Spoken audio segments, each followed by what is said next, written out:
dengan kita membaca sholawat ke Rasulullah, walau riyaan, walaupun kita riya, ada maksud lain karena melihat kebesaran Rasulullah, dengan membaca sholawat akan diterima oleh Allah.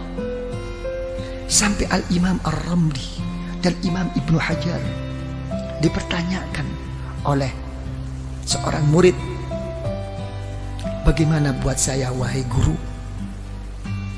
dengan begitu banyak dosa yang saya kerjakan, banyak kesalahan-kesalahan, yang baik buat saya itu apa? Membaca istighfar apa sholawat?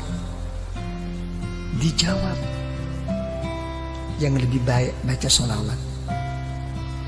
Sedangkan secara logika, kamu itu banyak dosa, ingin diampuni dosanya, mestinya membaca istighfar. Ini tidak.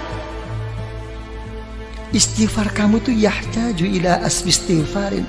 Istighfar kamu itu masih memerlukan 1000 kali istighfar. Belum tentu kamu istighfar kepada Allah. Makanya setengah ba'dul aulia, setengah wali tidak berani membaca astaghfirullahaladzim alladzi la ilaha illahu. Enggak berani. Saya mohon ampun. Betulkah kamu mohon ampun? Jangan-jangan habis ini kamu nanti suka lagi melecehkan Allah, kamu istihza. Enggak berani. Yang ada itu tidak mohon ampun, tapi Rabbighfirli, ampuni saya ya Allah, ampuni. Saya enggak mohon kayak saya ini orang pandai-pandai aja mengaku mohon ampun. Memang betulkah kamu? Sampai begitu akhlaknya. Ini ba'dil aulia. Tapi tetap kelas tinggi lagi wali, dibimbingnya oleh ulama thariqah. Tetap kamu harus mohon ampun kepada Allah, astaghfirullahalazim. Tapi bagaimana guru? Tapi kamu sandarnya bukan di situ. Bukan bersandar kamu mau pandai-pandai diri sungguh-sungguh mohon ampun kepada Allah. Kenyataannya kamu tidak kok. Tapi kalau kamu baca astaghfirullahalazim, kamu larikan kepada Rasulullah SAW. Kenapa? Karena Rasulullah membimbing saya menggunakan kalimah ini. Minta dukungan Rasulullah. Ini ikut. Okay, you understand? Ya, ikut. Karena itu dijawab oleh para ulama, baca sholawat. Kenapa? Karena kamu kalau sholawat sudah berKKN dengan Rasulullah Sallallahu Alaihi Wasallam, ya kan? Sejelek-jelek saya wahai Rasulullah, engkau tidak akan bisa mengingkari bahwa saya walaupun bagaimana termasuk umatmu wahai Rasulullah. Enak kan? Sholawat. Sampai ulama mengatakan, sealim bagaimanapun, engkau bisa membaca kitab bagaimanapun, dan engkau kerjakan di kitab itu doa-doa, diberi pahala oleh Allah, tapi tidak akan mendapatkan rahasia dan nur daripada Allah kecuali sholawat. Jadi orang thariqah itu mencari rahasia dan nur yang terselip di dalamnya. Jadi sholawat itu ngikut. Begitu sudah mengikut sholawat, dibanguni semua guru-guru, digiringnya, diarahkan untuk bersama-sama menuntun kita ke Rasulullah dengan membaca sholawat. Kita ikut Rasulullah. Alam nashrah laka sadrak. Coba, wahai Muhammad, apakah saya belum melapangkan hatimu? Sudah wahai Allah. Coba kita juga begitu akan menjawab, alam nashrah laka sadrak. Nanti waktu khususi, iya ya Allah, seperti engkau melapangkan Nabi Muhammad, lapangkanlah hati saya ya Allah. Gitu, manja. Orang thariqat itu manja, tapi sesudah istiqomah, nggak istiqomah kok manja.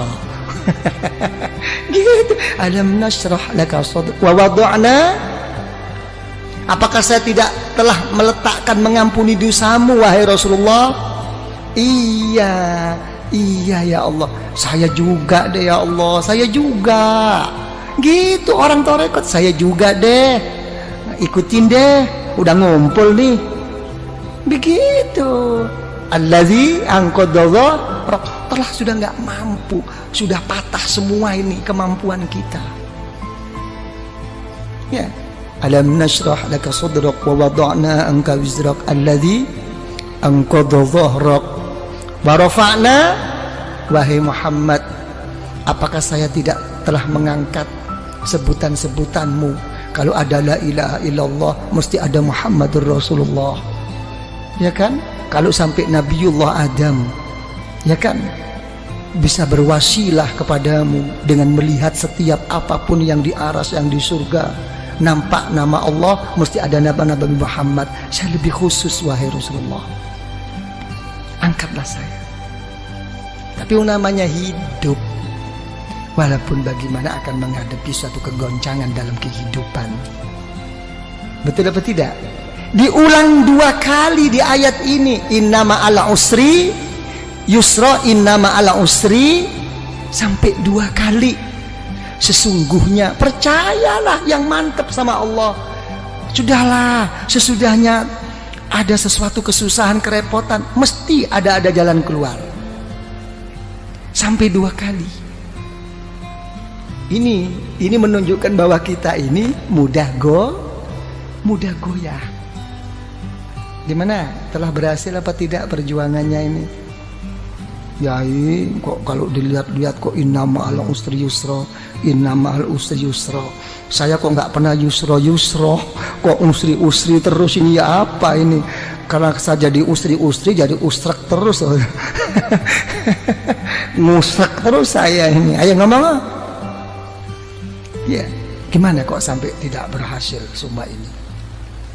Ya, zaman dulu semuanya serba mudah, kita susah.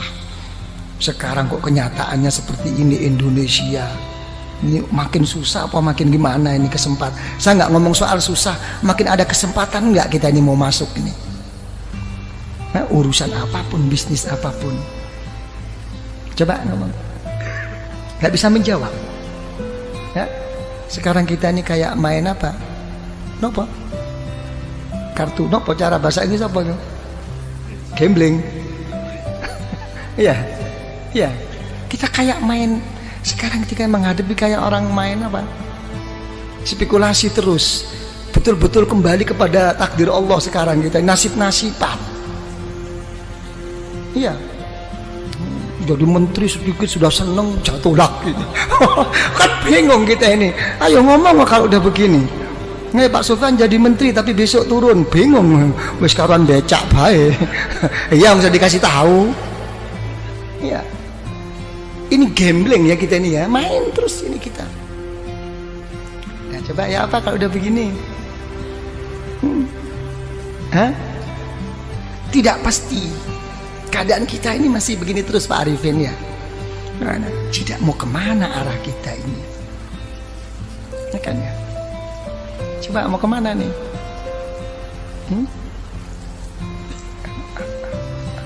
Ya, sama Allah sih sabar. Sama Allah itu nerima. Sing gawe ruwet iki sing bang gregetno.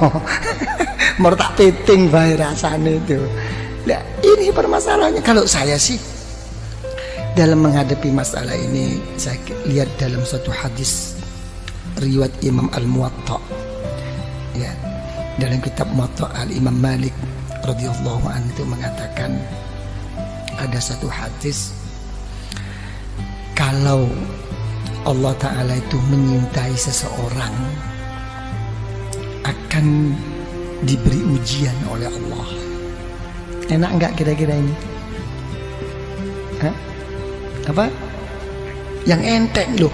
Enteng enggak enteng itu bukan masalahnya, hatinya. Sesuatu yang enggak bisa dibuat enteng itu kalau sudah menyangkut amanat, tanggung jawab kepada umat. Selain itu terserah hati, dibuat enteng apa dibuat abot. Ayo ngomong. Nah, ya, diberi ujian oleh Allah tentang dirinya, tentang keluarganya, tentang bisnisnya. Sampai mau meninggal pun keluarnya nafas itu susah, tapi tetap ingat Allah. Begitu di akhirat, masuk liang kubur, dijemput oleh orang-orang yang soleh, dibawanya menghadap kepada Allah, bertanya, wahai Allah, saya tidak punya ilmu, ibadah saya kurang, saya juga sering mengerjakan dosa, kok tiba-tiba saya sampai di sini nih gimana? Gak ada nerakanya kamu. Kemarin udah kamu ambil semua. Oh gitu dong. Oke deh. Ya gitu. Tapi sebaliknya, kalau orang itu tidak disukai oleh Allah, diberi satu kelapangan. Makin dia berbuat baik, makin diberi kontan oleh Allah di dunia ini. Semuanya cukup, keluarganya oke, kesehatannya oke, sampai mau meninggal pun lapang, lancar. Tertipu semua orang sekelilingnya, seakan-akan ka'annahu, itulah orang yang baik. Tapi begitu sudah sampai di sisi Allah, masuk neraka kamu. Oh, saya punya sesuatu, saya dulu habis. Surga kamu udah kamu ambil kemarin. Jadi kita jangan tertipu. Ya, dengan kadang-kadang gimana nih Yai, zikir pun sampai mau patah leher nih. Kok enggak lancar-lancar? Ya kan? Kok begini-begini? Kenapa? Itu sih orang nggak pernah sembahyang, oke-oke aja nih. Hotelnya makin tinggi.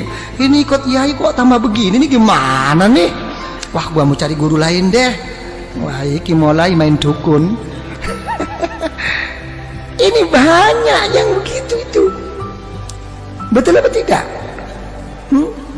Inilah. Ya, jangan dilihat zahir, jangan. Gitu kan, itu ini yang ini jadi ini. Itu sudah ada Rasulullah sallallahu alaihi wasallam itu sudah mengatakan ad-dunya jannatul kafir. Ya, memang dunia itu surganya orang yang nggak beriman, tapi nerakanya orang ahli neraka, orang ahli iman. Satu tempo itu cucu daripada cucu Rasulullah SAW begitu hebatnya, gagahnya naik kuda. Kalau sekarang mungkin naik Mercy begitu. Ada orang kafir protes, wahai cucu Rasulullah, sudah tidak sesuai lagi perkataan datuk engkau.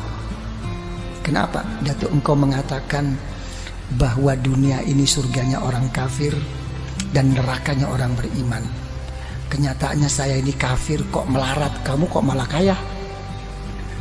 Kamu kok enak-enakan. Coba dijawab oleh cucu Rasulullah. Ya, sehebat-hebat saya di dunia ini, kalau dibandingkan besok di surga masih kayak neraka ini. Sesusah-susah kamu di dunia ini masih surga dibandingkan besok di neraka. Langsung masuk Islam. Halo, ayo kon masuk Islam. Kadang-kadang bodoh Islami ngomel, ah gila loh, ngomong aja. Ini loh permasalahannya. Ya. Jadi gimana kalau gitu? Ini robitoh, ini hubungan kumpulan ini. Apa yang berhasil? Kita selama ini terlalu terpukau dan selalu dianjurkan oleh orang-orang banyak. Apa yang dianjurkan adalah sabda Rasulullah SAW, man kana akhiru kalamihi la ilaha illallah dakhalal jannah. Siapa yang akhir perkataannya itu la ilaha illallah masuk surga. Bagaimana orang itu mau ingat la ilaha illallah? Ya, pada saat itu semua setan, iblis sudah datang semua kok. Silahkan kamu jadi orang kiai, jadi orang yang soleh, jadi ini. Yang penting nanti akan meninggal, akan gude iman kamu. Susah. Ini sebetulnya ini hanya cuma anjuran agar bagaimana zikir itu menjadikan tabiah, menjadikan otomatis, bukan hanya sekadar cuman dibaca pada saat perlu aja. Dengan keotomatisannya itu insya Allah ya, menghadapi segala kesusahan mau meninggal ini akan diingati oleh Allah, dakhalal jannah. Kalau dia menyebut la ilaha illallah, itu anjuran. Tapi praktek Rasulullah tidak begini kok. Praktek Rasulullah akan meninggal itu justru beliau tidak mengatakan la ilaha illallah, malah beliau berdoa, Allahumma ar-rafiqul, ya Allah, pertemukan saya ya Allah, kumpulkan saya ya Allah dengan kawan-kawan saya yang mulia ini. Coba, ini Rasulullah. Nangis Sayyidatuna Aisyah radhiyallahu anha, idan la yakhtarna. Karena Rasulullah sudah menyebut-nyebut orang-orang yang saleh, menyebut orang-orang yang tinggi di sisi Allah. Sudah jelas Rasulullah tidak akan memilih kita. Akan kembali Rasulullah kepada Allah. Ini ternampak, semua kawan Rasulullah itu ternampak orang-orang yang soleh ini. Ada satu kerinduan bertemu mereka-mereka. Ini maksudnya Robitoh itu di sini. Makanya ada istilah dalam istilah ulama Thariqah itu apa? Ar-rafiq qablat thariq. Ya, mencari kawan itu sebelum pelangkah berjalan ke arah mana. Cari kawan, apalagi ke Allah. Yang benar cari kawan ini, yang bisa mendampingi suka dan duka. Itu doa Rasulullah. Allahumma ar-rafiqul a'la. Nampak. Jadi kalau orang thariqah, misalnya yang pernah saya saksikan, saya buktikan dengan orang tua saya sendiri, dan orang tua saya juga menceritakan tentang guru-gurunya begitu. Jadi begitu sudah sakit parah, kalau sudah sakit parah, ada orang lewat siapapun kok disebut itu gurunya. Ayah saya juga begitu. Sopori mlebu wau. Anu punya tutu Mbah Romli kok. Gurunya yang disebut. Sudah melebar. Mbah Romli kok. Bukan ya, itu bukan Mbah Romli. Mbah Romli kok. Enggak begitu. Ruhaninya sudah ketemu itu. Di alam sadar. Ruh antara mau berangkat gak berangkat ini ketemuan. Ini yang dinamakan orang-orang sufia itu yaqadhah. Pada saat-saat begini. Jadi ini hubungan thariqah itu di sini, bukan apa namanya? Bukan hal-hal yang lain, sampai mau meninggal pun ada masalah yang begini ini. Karena jadi paham ya? Jadi begitu, innama ala usri yusra. Kalau sudah susah atau seneng, ya lari kepada Allah. Fa idza faragta fansab. Ya, kalau sudah selesai, ayo tetap jungkel loh. Ya, dengan sungguh-sungguh gitu loh. Kalau dalam kekosongan isi dengan kesungguhan kepada Allah. Wa ila rabbika farghab. Ini jawab. Jangan dimentahkan lagi, ini dijawab.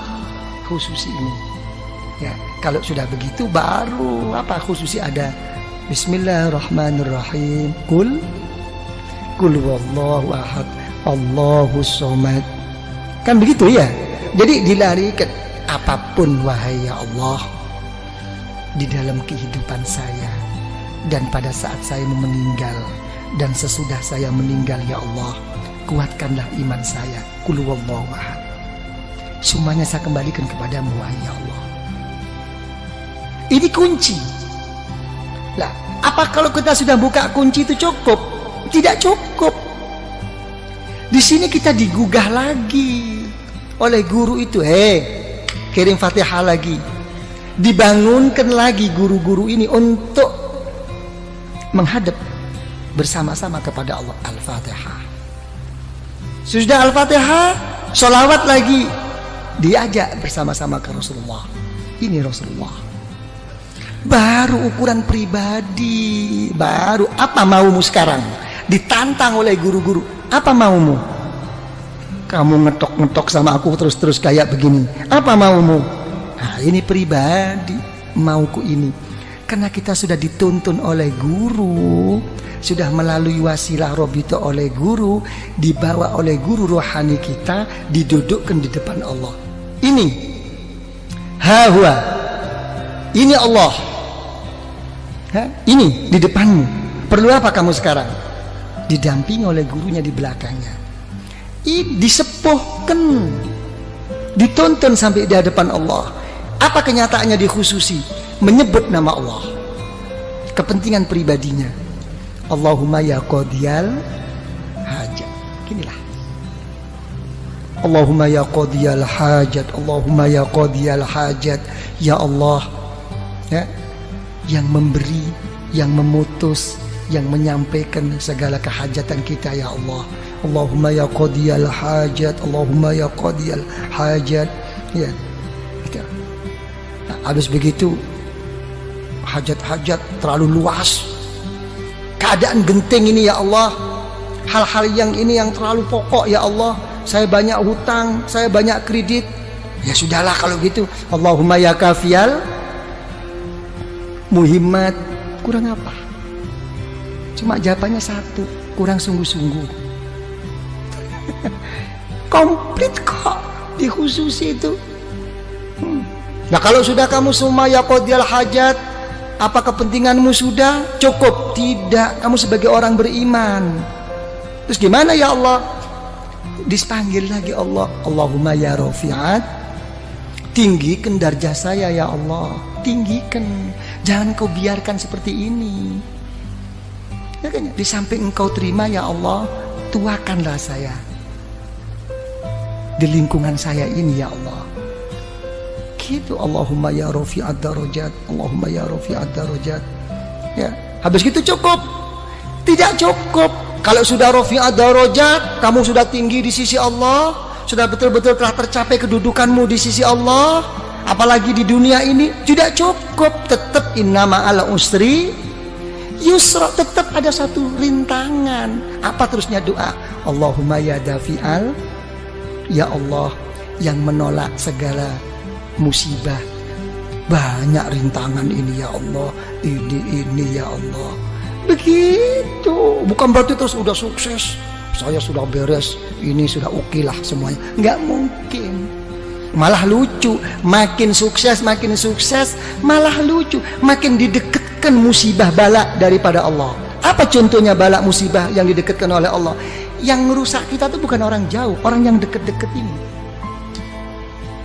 Orang yang munafik sama kita tuh orang-orang yang dekat. Hati-hati nih, lagi dan bapak diking kita sudah nggak inget persahabatan, persaudaraan kita dulu waktu kita enak-enak. Begitu ada ini yang ngerokot-ngerokotin tuh ini kroni yang memang nggak hub fillah wal bughdu fillah, ini nggak selesai. Tapi apa kita putus asa? Tidak, diteruskan doa dalam khususi. Allahumma ya muhillal, ya Allah yang menguraikan, yang membuka, yang melapangkan segala kemuskilan, segala keruatan, segala yang tidak lancar. Dipanggil lagi, ini ya Allah problem saya. Kalau sudah gitu mau apa kamu? Ya berilah ya Allah. Secara khusus baru. Tadi secara umum Allahumma ya qadiyal hajat, Allahumma ya kafiyal muhimmat. Sekarang kamu sudah menghadapi satu rintangan, memanggil-manggil saya, kata Allah dengan titel saya ya dafi al baliyat, ya muhilal muskilat. Secara khusus Allahumma ya mujibat. Itulah ya Allah, inilah ya Allah yang membuat saya ini ya Allah, masalah ini diarahkan lagi. Sudah cukup? Nggak cukup. Artinya nggak cukup itu uang, namanya kita ini manusia.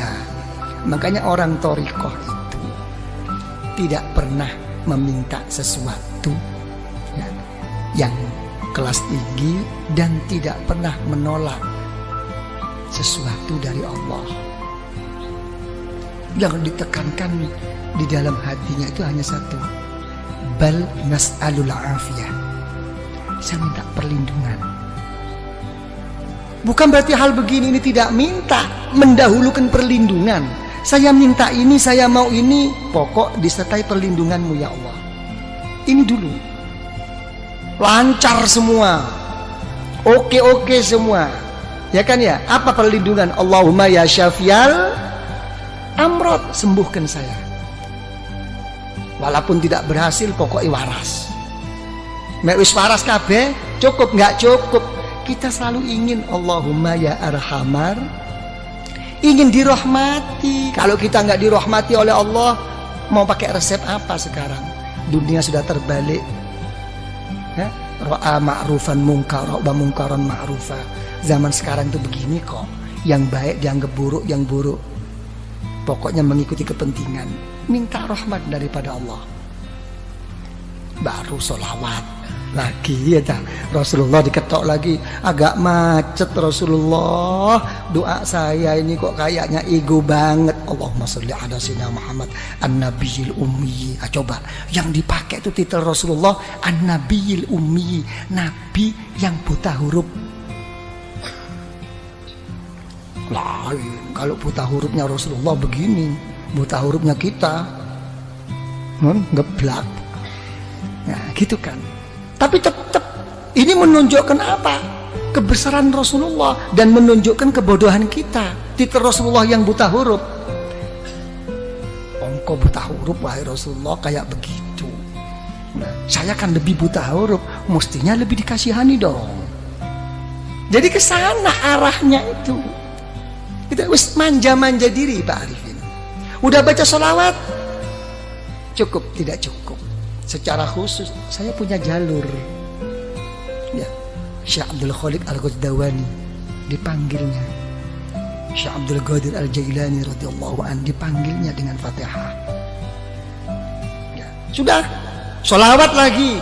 Jadi Rasulullah itu kan untung sudah jadi roh, nggak jadi roh kan capek dibangunin terus ya. Allahumma sholli ala sayyidina Muhammad nabiyil ummi wa ala alihi wa sahbihi wasallam. Sholawat lagi. Habis begitu diberi suatu doa pemungkas, pemasrahan diri kepada Allah. Hasbunallah wa ni'mal wakil. Sampai dalam satu hadis Rasulullah SAW, siapa yang membaca ini jangan lagi sungguh walaupun bohong. Yang orang membaca hasbunallahu la ilaha illahu alaihi tawakkaltu wa huwa rabbul arsyil azim, baca 7 kali sehabis sholat subuh dengan habis sholat asar, walaupun bohong akan didengarkan dan diterima oleh Allah. Karena memang susahnya untuk kita mau mengambil semuanya itu dipasrahkan ke Allah. Pokoknya nggak tahu deh ya Allah, apa yang saya minta mau di depan tadi nggak tahu deh apa kata Allah deh. Bilang gitu, engkau ini betul apa enggak nih, bilang gitu. Ya sebeginilah ya Allah, kayak orang geblak gitu. Ya wis setiap apa no ya anak dewe.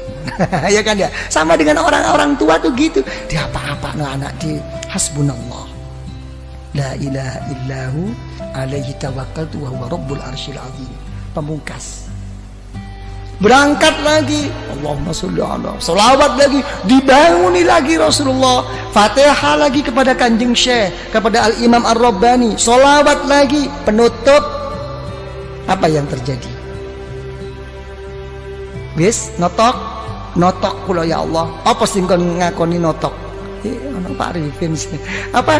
Sudah sampai di puncaknya? Iya. Apa puncakmu? La haula wa la quwwata illa billahil aliyil azim. Yes, memang betul-betul kamu udah nggak punya daya kekuatan. Iya. Terus mau apa sekarang? Kamu menghadap kepada Allah. Dipanggilnya Rasulullah, sholawat lagi. Habis gitu sholawat. Ayo secara khusus, kalau kamu sudah bersih dengan dari pengakuan-pengakuanmu, baru diem, tawajuh, nunduk. Itu khusus. Nunduk secara pribadi. Nggih ya Allah, ini ya Allah, ini. Ditutup dengan pembuka agar semuanya jadi terbuka langsung kepada Allah dengan Al-Fatihah. Sholawat lagi. Habis sholawat lagi, udah habis. Oh, udah sampai di situ tahapanmu di dalam menghadap kepada Allah. Oke, mari kamu manja. Ya Latif, ya Latif, ya Latif ya. Dari manjanya kita ini kadang-kadang nggak jelas ya Latifnya tuh tip tip tip tip tip. ya tip tip tip tip ya Latif, ya Latif, ya Latif, ya Latif, ya Latif ya. Ya Latif, ya Latif, ya Latif, ya Latif. Manja. Allah Ta'ala yang maha pengasih dan penyayang, Allah Ta'ala yang maha lembut. Sampai doanya bi khofil kal khofi. Memang saya begini posisi saya ya Allah, serba kurang, serba apa, tapi tolong ya Allah, mesti ada dong. Sekecil-kecil apapun rasa kasih sayangmu untuk saya kan, berikan dong. Kurang ngopo? Nah, ini khususi. Habis gitu Fatihah lagi, ya kan? Sholawat lagi. Habis sholawat baru menghadap secara khusus, jangan panjang-panjang, menghadirkan keagungan Allah dengan melalui apa kekurangan dirinya. Diam. Saya tidak bisa apa-apa ya Allah. Saya tidak bisa matur. Ilmumu ya Allah lebih daripada pematurku, daripada ungkapanku, daripada pengakuanku. Ilmumu telah mengetahui keadaan saya sekarang ya Allah. Dekatkan. Melalui apa? Dengan rahmat, kebesaran Allah di dalam rahmatnya dan pengampunannya. Selesai. Jangan ingat dosa waktu itu, udah berangkat aja. Oke? Nah, itu baru Fatihah selesai. Terus coba gimana? Ada yang perlu diperkembangkan? Kenapa? Jeding. Oh. Coba kenapa ya?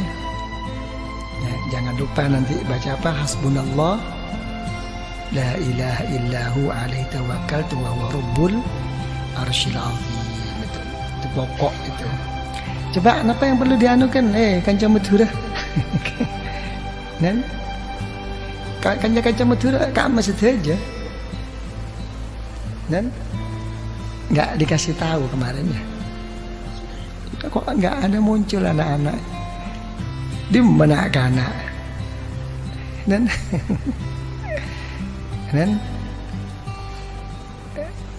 Pak Diki tuturi Handayani. Nampak apa Pak Diki? Hilang semua. Hilang ya. Nanti kalau saya pulang aja diinget-inget. Datang sendiri. Ya, kenapa? Ya enak, tapi juga harus ke situ gitu. Ya, rasanya belum ke situ, coba tetap harus ke situ gitu. Ya, jangan nunggu Pak Arifin, jangan nunggu harus begini. Kalau kata orang sufi itu siru ilallah urjan wa makasira wala tantazir sihah wal farah fa inna intidharahuma bitalah. Kalau kepada Allah itu pincang-pincang, pecah-pecah, kurang-kurang, berangkat saja. Berangkat. Jangan nunggu sehat, jangan nunggu sempat. Masih repot yai, ini nggih pun kula trimo repote, muga-muga tambah repot ben gak teko. Gak bisa. Jadi nikmat kesempatan itu nikmat besar. Jangan menunggu. Kalau orang itu menunggu sehat ya dan menunggu kesempatan dalam berangkat kepada Allah, tidak akan mendapatkan. Nanti akan datang lagi, akan begitu lagi. Nggak tahu. Kayaknya semua kesusahan itu diajak komunikasi mau berangkat itu. Sampai pinggangnya pun ditanyakan, gimana Gang, mau berangkat nggak? Kayaknya kok agak kaku ini. Nggak jadi kok.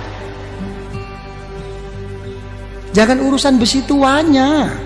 Urusan pinggangnya juga begitu. Kan cuma turun kamah, ayo ngocak. Dek remak ngocak.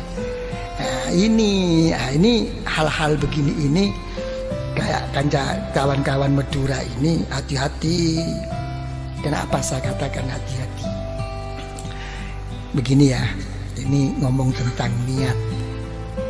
Semua itu kata Rasulullah SAW, ila ma hajaru ilaih. Semua itu akan kembali kepada hijrahnya.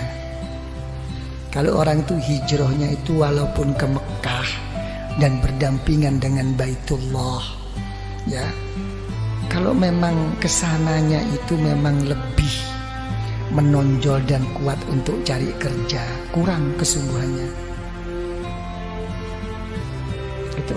Jadi orang-orang Madura, yang datang ke sini itu untuk bekerja itu butuh niat super ekstra, karena berangkatnya itu sudah ke sana arahnya itu. Berangkat dari Madura, tangki kak kantone kalako. Ini mau sampai ini merupakan satu halangan, nggak jadi memang. Mendingan orang penduduk sini. Kalau penduduk sini kena males.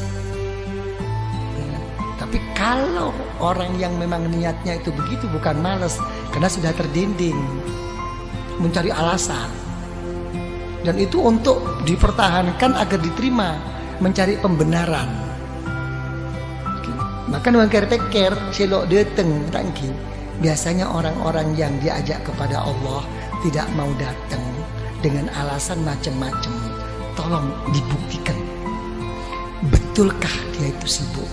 Kalau dia itu betul-betul udzur sibuk, pada saat acara yang akan datang, pasti akan datang, diberi pertolongan oleh Allah. Tapi kalau dia nggak betul-betul sibuk kena males, lihat paling nggak kengju toju aroko. Dan berikutnya akan begitu terus. Dan untuk memberangkatkan itu susah. Dia hanya mempunyai iktikad. Untuk menjadi orang yang berangkat itu susah.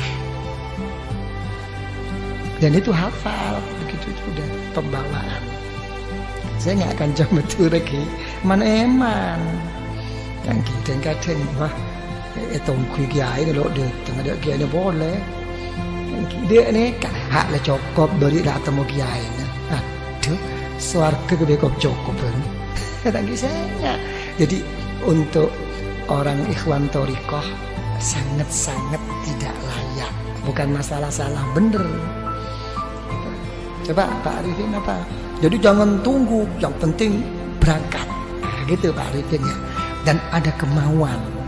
Lebih-lebih kemauan itu dengan dasar merasa dirinya berkurang, tidak punya apa-apa, tambah begini. Itu nilai yang pokok. Sembahyang malam karena sudah menjadi rutinitas, ya biasa. Sembahyang malam karena tidak menjadi biasa, tapi merangi hawa nafsu, lain nilai. Ini yang lebih mahal. Karena ini dengan perasaan pengakuan di dalam hatinya untuk memerangi hawa nafsu, lain. Nilai di sisi Allah itu lain. Dan ini kalau sampai kuat terus begini. Makanya isyarah Rasulullah SAW, lau tadumuna ala ma kuntum indi, lau tadumuna. Kita diajak harus terus menerus. Jadi gitu. Tapi sudah rutin saya yai, walaupun rutin tetap diajak komunikasi. Oke, terus bunti Pak Wito. Sudah capek ini. Ya sudah nggak ada lagi. Udah ya, gitu aja lah.